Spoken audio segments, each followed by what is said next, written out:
Bonjour à tous et bienvenue dans cette nouvelle vidéo du Bistrot de Magic.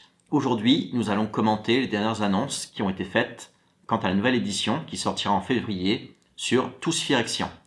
Nous allons tout d'abord analyser le lore, voir un peu où nous en sommes, quels sont les personnages phares de cette édition, puis ensuite analyser les quelques cartes qui ont été dévoilées, ainsi que les illustrations associées.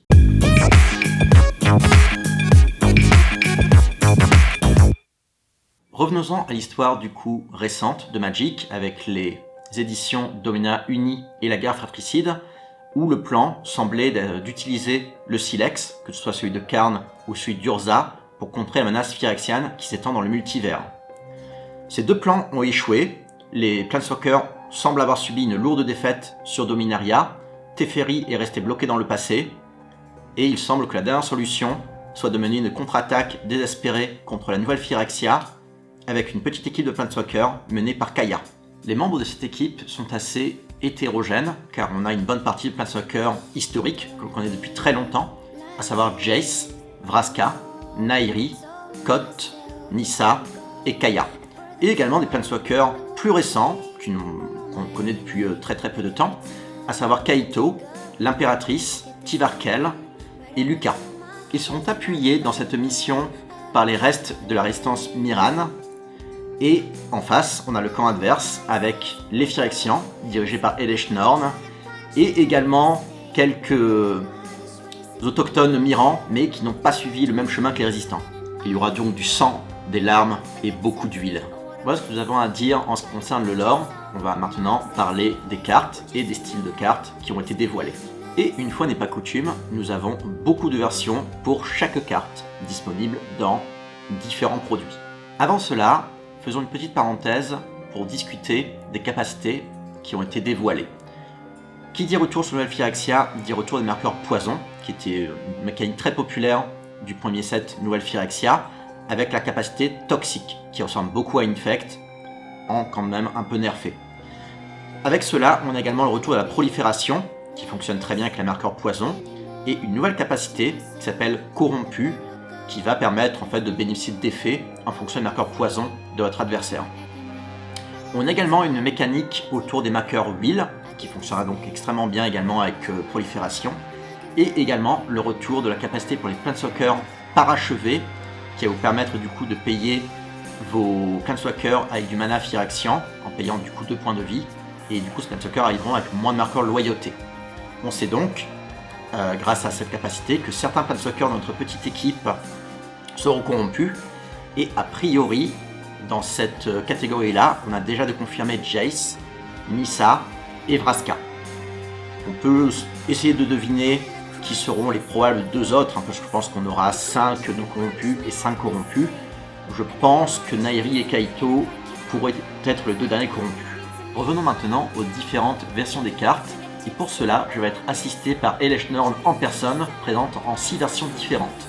On a la version classique, la version avec le texte Phyrexian et la bordure phyrexiane, qu'on avait déjà vu avant.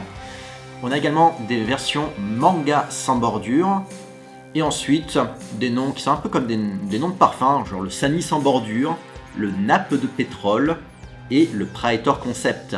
Vous allez également pouvoir revisiter la nouvelle Phyrexia avec 4 styles de terrain, les terrains classiques, les terrains full art, les terrains full art version phyrexiane et les terrains avec un traitement nappe de pétrole. Toutes ces versions se trouvent dans différents produits. On retrouve les classiques, les boîtes de draft, les boîtes de boosters de set, les boosters collector, les boîtes de jumpstart qui s'inscrivent dans la durée, des intro packs commander, des bundles et un nouveau type de bundle qui est du coup celui qui sera lié aux nappes de pétrole. Je reviendrai dessus un peu plus tard. Commençons par les terrains, c'est le moins compliqué.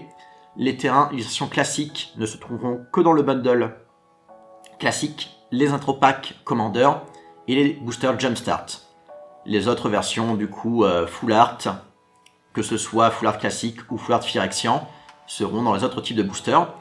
Et quant au terrain avec le traitement nappe de pétrole, ils ne seront que dans ce nouveau type de bundle. Revenons-en à Elesh Norn avec ses différentes versions. Les versions classiques, Phyrexian Frame, Sani sans bordure et Praetor Concept seront disponibles dans tous les types de boosters classiques. Je ne vais pas revenir sur le Jumpstart, a priori là-dedans on ne trouvera que les versions classiques, mais on les trouvera dans les boosters de draft, les boosters d'édition et les boosters collector.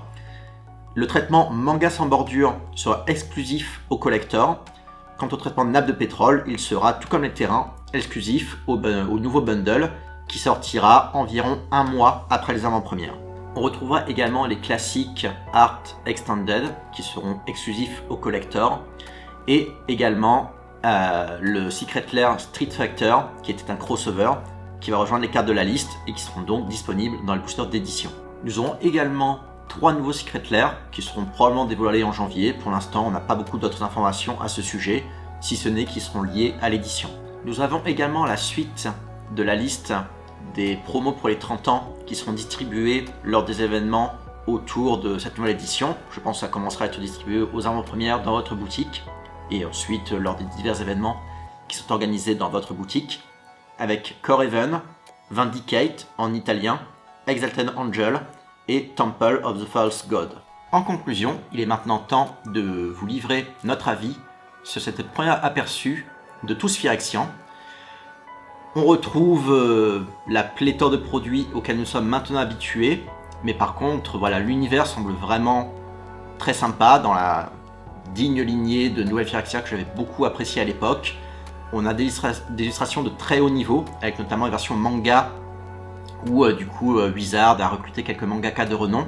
Je pense notamment à Gutanabe qui a illustré Lovecraft en manga, et également Junji Ito qui a du coup illustré pas mal de mangas d'horreur qui est très reconnu dans le milieu.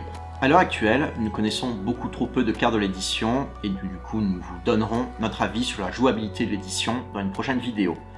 On sent que cette édition a une importance pour Wizard puisqu'on retrouve un petit schéma à la War of the Spark avec beaucoup de Planeswalkers face à de gros méchants. On avait Nicol Bolas, ici on a les Phyrexians. Et ceci annonce peut-être la fin d'un arc narratif.